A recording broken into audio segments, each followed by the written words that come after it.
Next is the, We were going to ask Anaquet when he wants to speak. When would you like to speak? Yeah, as soon as possible. That's fine. do we want to give the co-chair report, or That's okay. We're just going to go all over the place? We're going to make it easy on the facilitator. Okay. So are we able to tape this part? Yeah, the audio is not optimal, but it's working. Yeah, I'm recording right now. Wonderful. All right. Oh, I'm so excited about this. I wanted just to introduce you really quick. I sit in on the Rights of Nature committee meetings that Wisdom has, and that's how I found out about these bills that were introduced in the legislature. Oh, thank you. Introduced in the legislature on October 13th. And I was not able to be at the very launch of these bills, but I did see a recording of the press conference, and that I can actually put out to the group as well. But I wanted to invite Anaquet to come and tell us about what these bills are for, who they will impact, how we might be able to help get them passed in the legislature, if there's some strategy he knows about, these sorts of things, so that we know more about them. And I just want to add that this is in addition to what I was talking about at a former meeting about the Rights of Nature ordinance that Green Bay is trying to pass to protect the Fox River. And then there are two legislators who are trying to block any local ordinances from being passed. And so that is also happening right now. So there's a big controversy in the Wisconsin legislature. So take it away, Anaquet, and tell us about these Rights of Nature bills. Yeah, hi, Pulso. Good morning. Appreciate the opportunity to be here and have a few minutes of your time. So I guess well, if you're going to show the press conference, you'll kind of get some idea a little bit about what this stuff is and where it goes. But so this has been in the works for a long time. It's sort of an approach to being more progressive than it is being reactive. A lot of times when you're pushing back against a multi-million-dollar company, you're reactive to whatever the company does and what the legislatures do. So sometimes it can cause burnout and really get you exhausted by trying to be reactive all the time. So this is just taking a step in a different direction and really getting proactive. And the idea of rights of nature is a very ancient and old idea. It's not necessarily anything new. Not only indigenous people, but I believe all peoples have understood the inherent rights of nature. It's just as of in the last couple 100 years here where that kind of idea has become a bit foreign, or I've even heard people say, well, it's kooky or funny or whatever, which I immediately push back and say, like, where did you learn that something like this, like the rights of nature or the inherent rights of nature, is kooky? Who taught you that? And I challenge folks to really look at that and try to understand where those roots come from, because what you'll evidently see is that this language that I'm speaking, this language you're listening to, is a very fear-based language. It sees problems and it builds whole things around those problems, and it's a deficit thinking language, and our languages are opposite that. They're a very love oriented language, and they did a study on our language in the 80s, and it demonstrated that our language is made up of 80% verbs and 20% nouns. Unlike English is the opposite of that, is 80% nouns and 20% verbs. So it just gives you a difference of the way we're thinking and the way we approach things. So the rights of nature is kind of based on that ancestral knowledge, not only just of us but of all people, that we need to be in relationship with the earth, and we need to be working with it, and we need to understand how we can live sustainably. So there's been a lot of people I could probably name, and a lot of people I'm sure that are on this call that have been in similar and been in this fight for a long time. Maybe you haven't called it rights of nature, maybe that hasn't been the words you use, but it's definitely something that you've been involved in for a long time. So I appreciate all your effort and help for all those ones that realize, that refuse to think that this earth is expendable, and it's not able to have its inherent rights, and not to think about those animals and plants that mean so much to all of us here on this earth. And I also want to just say that this work is really hard work. It's something that for me personally that I pull from my heart, because I am very much in love with the earth, and want to make sure that whatever I do in my life, I try to minimize my impact, and think of her, and think of these animals and plants before I move or before I do anything. So this is kind of like this attempt is really trying to switch the narrative, in the dominant society here, that property are just rights, and these things are like external, and these aren't a part of who we are. That to try to push back on that idea of individualism, I guess, maybe, and not really understanding that the earth is me and I am the earth.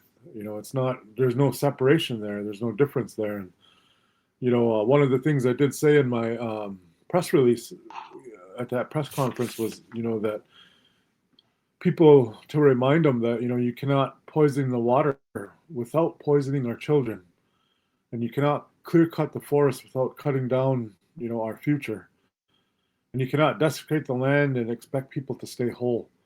I think those are some of the sentiments that are behind some of this, and I'm of course speaking for myself and why I'm involved, and why I'm a part of this. These 4 bills that were produced, 3 of them are rights of nature oriented, but the 4th one was really about recognizing Indigenous Peoples Day. And I feel like that's a long time coming, for the state of Wisconsin and for the nation to really honor those First Nations that were here for thousands and thousands of years prior to them. The other thing is part of these bills is really to also attack the idea that environmental are to demonstrate that our environmental laws that are in place now are designed to really protect our anything. It's to allow and allow poisoning of waters up to a certain level. It's not about protecting our rivers or protecting our waters or our forests. So rights of nature is kind of trying to flip that script. And another part of these 4 bills is reinstatement of the Prove It First law. So I'm sure some of you folks probably remember, the Crandon mine that was in the late 90s, at the headwaters of the Wolf River. That fight that was happening there was on the precipice of the Walleye Wars. If you guys are old enough to remember that, I'm sure I'm not the oldest guy in the room, but those times, and the rights of the Prove It First law was built of a coalition of indigenous and non-indigenous people. After they were able to win that fight on the Wolf River and stop the Crandon mine, they came together and pushed this legislation that is really common sense. Basically, it's just I'll just read what I have written here. It's basically like a mining moratorium law, and it you know, you have to show a company that anybody applies for a permit in Wisconsin to do any kind of extractive industries needs to demonstrate that they've done this somewhere else for 10 years, and it can't be in it has to be in a developed country. It can't be in like a third world country, and they need to demonstrate that for 10 years after the mine was closed that it didn't pollute. And basically, it's a mining moratorium, like I had said, because they just can't do that. Mining companies cannot. That's what they do. They pollute. I mean, there's no way for them to do that. And so that came off of really common sense legislation. I think it was something in the whole country to be applauded and to be held up pretty high. There's other states I know that have now recently, since ours has been rescinded in 2000 and what was that? Well, it was during the Scott Walker era anyway. The governor and legislators repealed that Prove It First law, and one of the things when I seen that come on here, I seen the name Tiffany, and I thought, oh man, I hope that guy's on here, because Tom Tiffany, they still call him Toxic Tom, who's potentially going to be running for our governor. Was really the guy that we were fighting for many years during the Crandon mine fight and the Back 40 mine fight and any kind of extractive industry fight. He's been pro mining for a very long time, and is in the pocket of a lot of those industries. But so the Prove It First law is just a demonstration of showing, like, when we work together and we stand together, that we can accomplish some amazing things. And pass some amazing legislation. One of the other bills in this particular package is the declaration of the intent to expand the rights of nature in Wisconsin. So that resolution just recognizes, the inherent rights of nature and commits the state to performing its duty in upholding those rights. Like I said before, I think that's something that's long overdue, and it's definitely, in my opinion, a step in the right direction. I've always been completely bewildered by the fact that this country, corporations that have like fictional entities created on paper have legal rights, but lakes, forests, and sacred places, and the sources of all our life, they do not. I think that's really an upside down way of thinking about things, and as a matter of fact, I think it's colonization, written into law. The last part of the last bill in this package is the granting the Devil's Lake State Park rights of nature. And the rights of nature in Devil's Lake is important because it's one of the most visited state parks in our whole beautiful state here, and it has the right to flourish and evolve and do all the things that it needs to do. And I feel like people should be protecting it, and that if our legislator isn't going to do anything in terms of impacts to our parks and to our forests and our waters, that we as people, can jump in and do something to protect our forests and lakes and waters. So I want to just also end kind of with this. I know there's kind of a lot there, and we could probably talk all day here on some of this stuff. But I just wanted to remind people that, like, the rights of nature, are the rights of the people, and the rights of nature are the rights of the future, right? And me personally, will not stop until they're the law of the land. And I know there's a lot of people that are in partnership with me that are going to see this thing through and make sure that we're able to push back on this narrative of looking at things of outside of ourselves and not really recognizing the inherent rights of the earth and of the land and of the animals and the plants that exist here. And one of the other things I'll just mention is, rights of nature isn't designed to say you can't, kill deer or hunt deer, or coming up on that time of the year. And, rights of nature aren't designed to say, you can't deer or kill. It's really what rights of nature is saying is like, look, you can't kill them all. And that's kind of the approach we're taking. So I'm going to stop there. And if there's any questions or if we want to move in a different direction, I'll be happy to talk. Bye-bye. Thank you. Oh, yeah, I'll take a stack. We're going to take a stack for questions over here, if that's okay, if you have some time. Okay.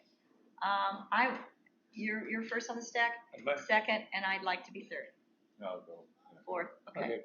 Yeah, I see the point of the rights to nature thing. It's sort of like working within the context of, the legal framework we have now, but I'm sure there's other avenues you're going down where it's like, just start talking about the love of creation rather than the love of money. And I think that's the way to get around some of the separateness where it's like, yeah, we need to just look at whether money is more important to us than our neighbors, all the other things that live on the earth and all this other stuff. So is there some other avenue besides the legal that you're going down? Pass.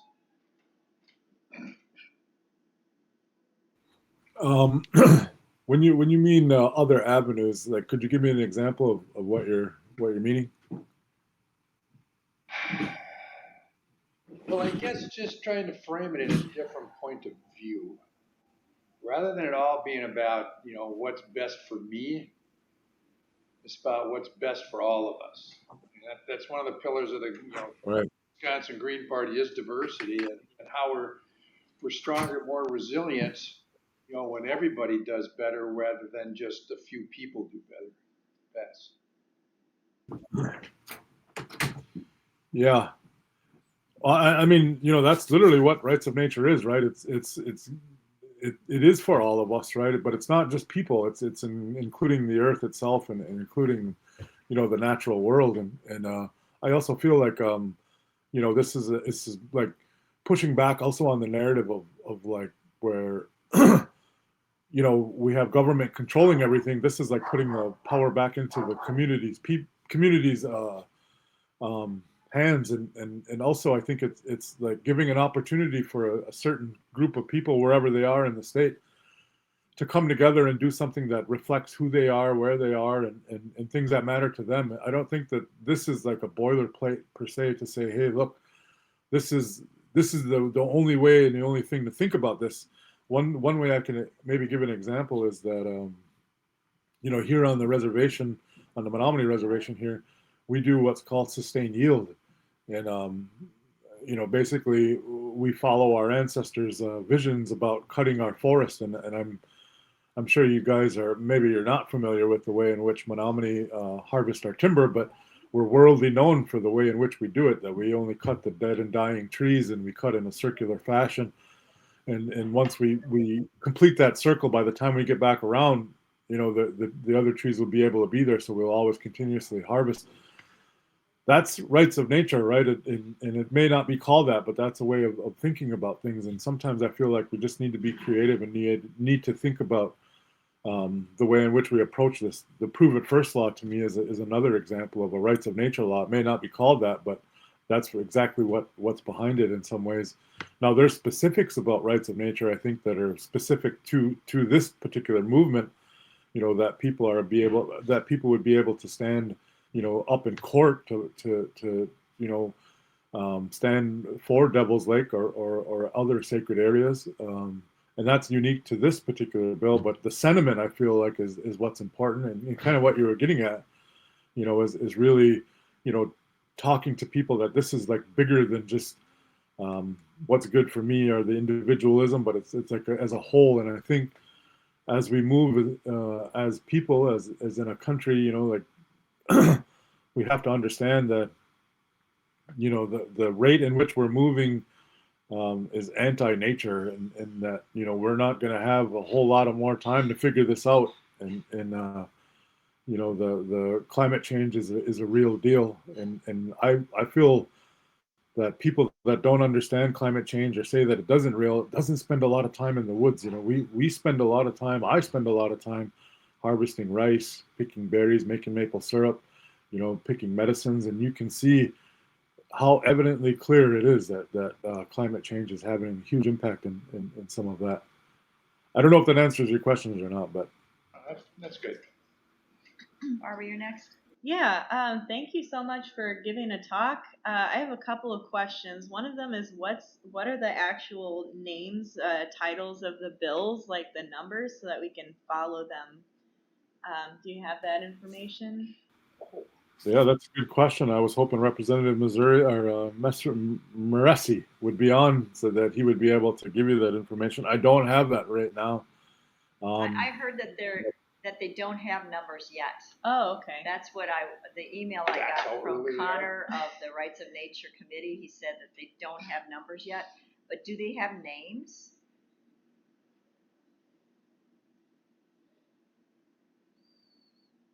Well, the first one, the name that I know is the Declaration of Intent to Expand the Rights of Nature in Wisconsin.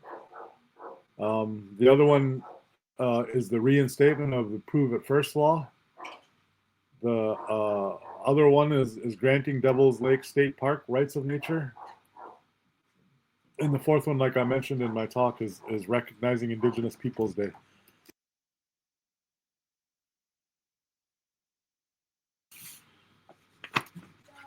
Sorry, I'm trying to write while I'm People's Day. Well, while you're writing, I'll ask another question. So, Hey, I was next. Reinstate. I'm taking Barb's place. All right, go I'm ahead. not taking yours. Go ahead. I just saw, is there a possibility of going to Madison and speaking on these bills, or is it all gonna be send it in writing and we'll take it under consideration? Yep. So that's a really good question. Again, there's Representative Maressi, Representative Tenorio, and Representative Madison who are behind the legislative packages, along with a whole lot of other people. And we just did it on Indigenous Peoples Day, so there is a plan that we're going statewide and doing some speaking tour stuff there to really get people comfortable with what rights of nature is. And the pushback so far is look, I know you guys are like in the political field, and for me, when you get immediate pushback like that, that's like super exciting. It's like, all right, we're on the right track, right? Like it isn't no fun if you're fighting, right? So there are going to be some opportunities coming up where we will be, obviously at the state capitol, but we're going to be doing a lot of groundwork as well, going around different communities, here in the state. The second thing. Go ahead. Well, excuse me. One good way to keep paying attention is you can look on the website of rightsofnatureofwisconsin.org, and you'll see a lot of events posted there and things that are happening. Spell out Wisconsin. Sorry. You spell out Wisconsin. Rights of Nature of Wisconsin. Rights of Nature of Wisconsin. Yep, all spelled out. Got it. .org. Got it. The second thing I wanted to mention is that when you were talking about the moratorium on mining, the history of that, and the history of the was it walleye warriors that you said it was? The walleye warriors, yeah. Mm-hmm. Yeah. So a lot of that is intertwined in the Green Party history.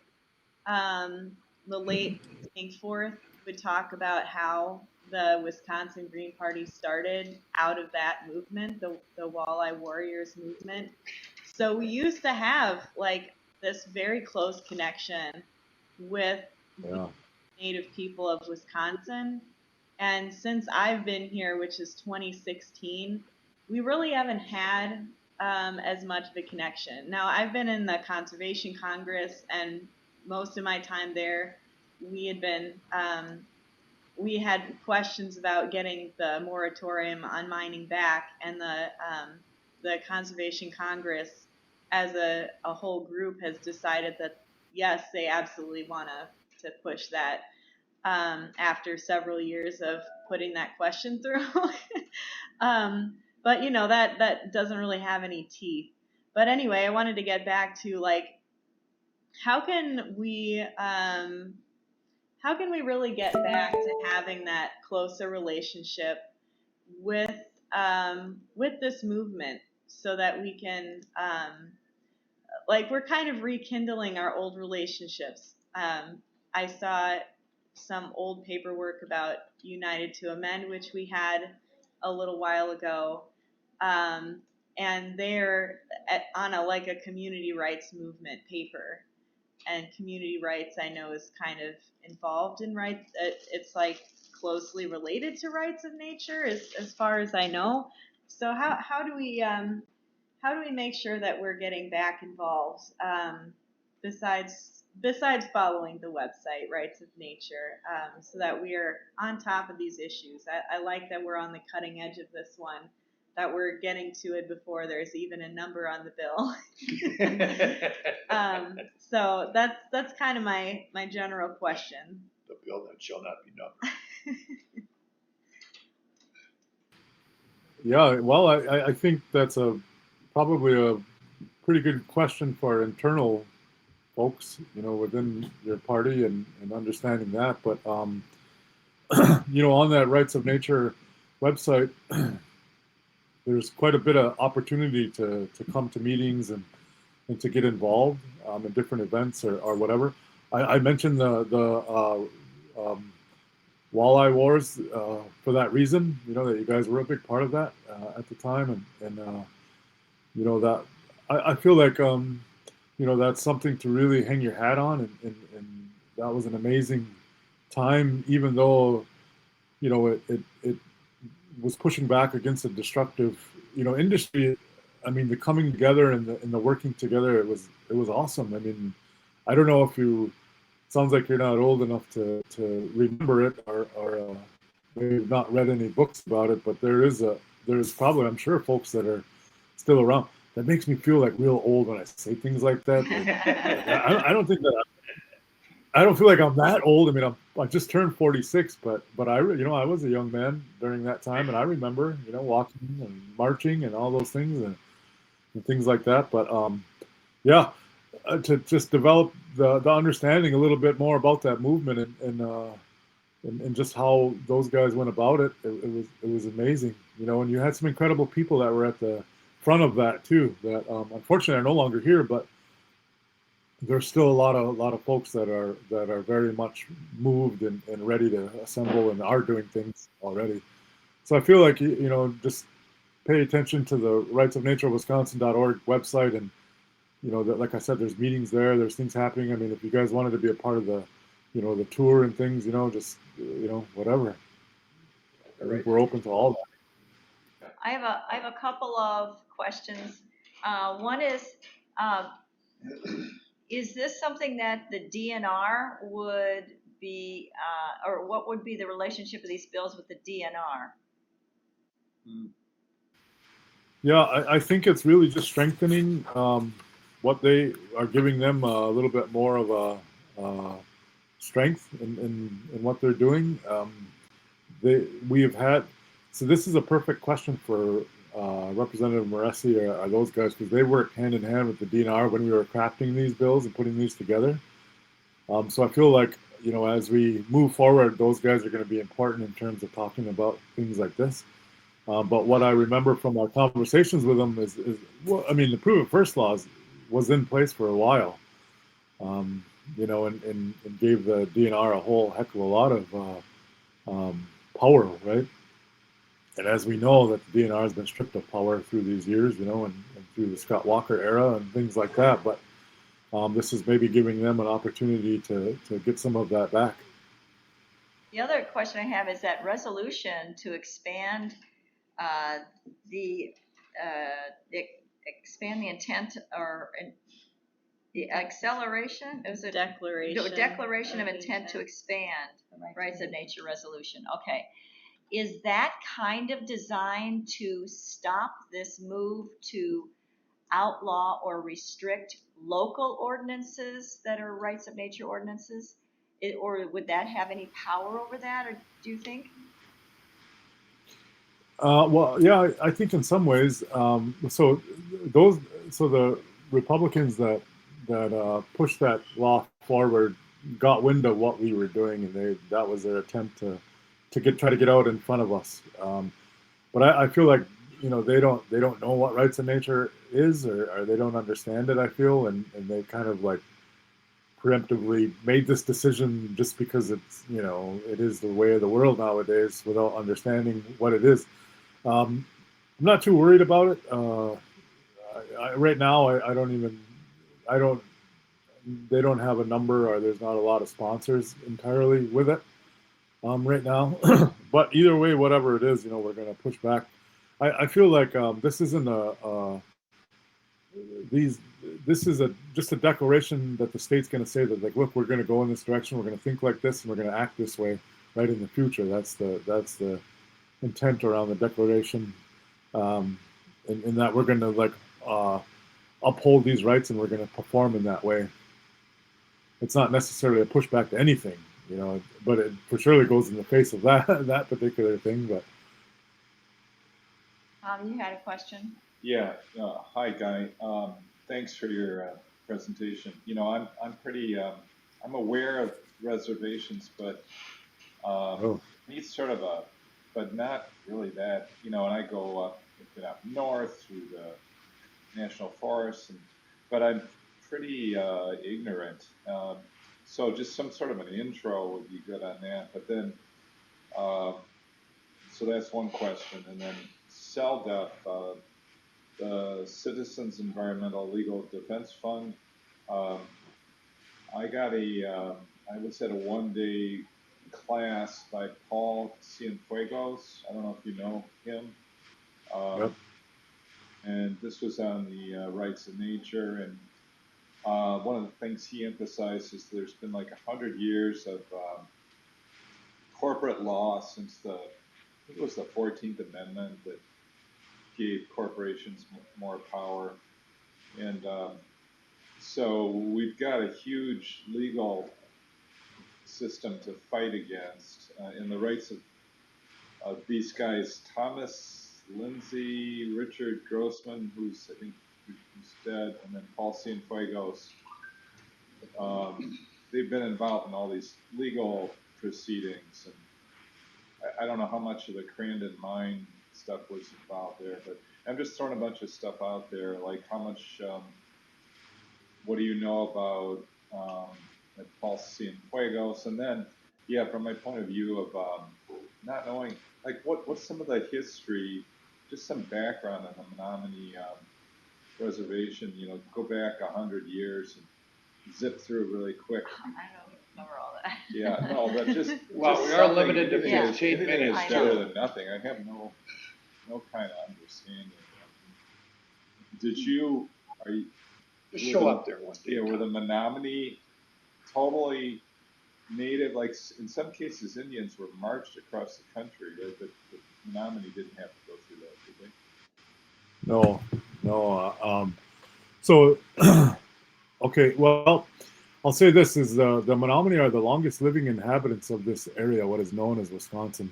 We don't have a migration story. We haven't come from anywhere else like other tribes do.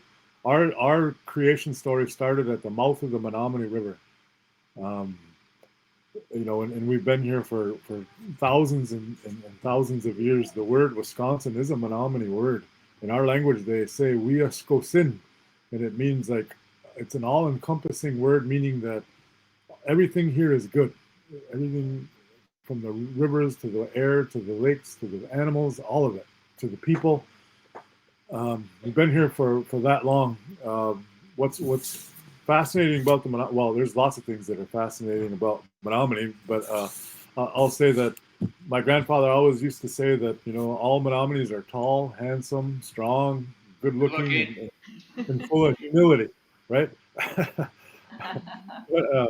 So, but seriously though, one of the things that I think is really known about us is that we were the first tribe in the country to be terminated in 1953.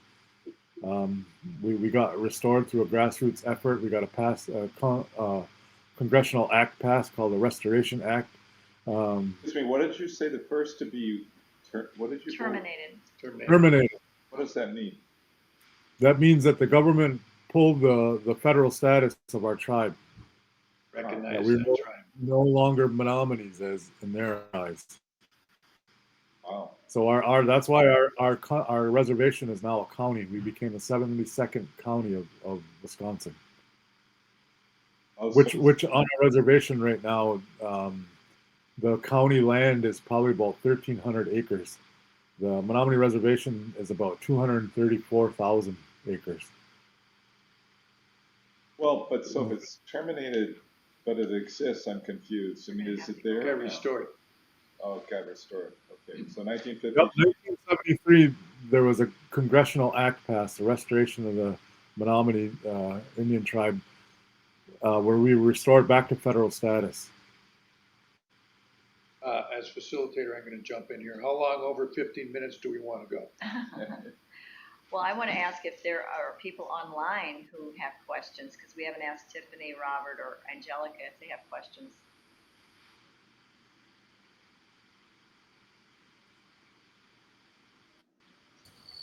Robert. No, I don't have any questions, but this is a intriguing concept for sure.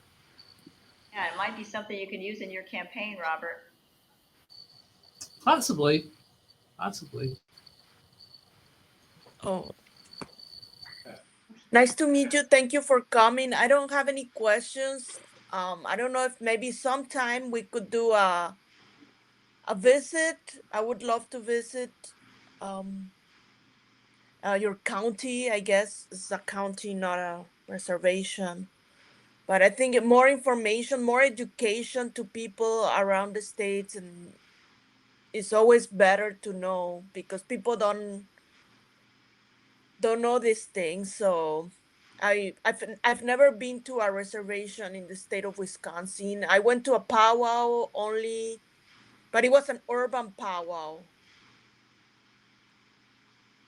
So I think it would help. Do you have like a doors open day when we can go visit? Yeah, I mean, the other part about it is, yeah, we are a reservation. And the thing is that the Menominee tribe is the only tribe here in the state of Wisconsin that's a closed tribe. Basically means that the state has no jurisdiction on our reservation at all. Every other tribe in Wisconsin is what they call a public law 280 tribe, which the state has jurisdiction. So we have our own court system, we have our own judges, we have our own police force, we have our own laws and things. Yeah, I mean, we could set something up. You guys could come up and we can show you what sustained yield is, and maybe think about what it is you want to see, or what it is you feel like is important. A lot of people say that our forest is what Wisconsin looked like prior to any kind of occupation at all. So I mean, there's you can still see 400-year-old pine and maples and oaks. I mean, we're worldly known for our forest management. You should check us out. It from space. Yeah. All right. Well, I'm as facilitator, I'm saying this issue is done. Thank you, Guy. Appreciate you coming here. Yeah, appreciate you guys. Thank you. Wonderful. Thank you so much. Woo-hoo. You're welcome to stay with us or leave whenever you wish. So let's get back on.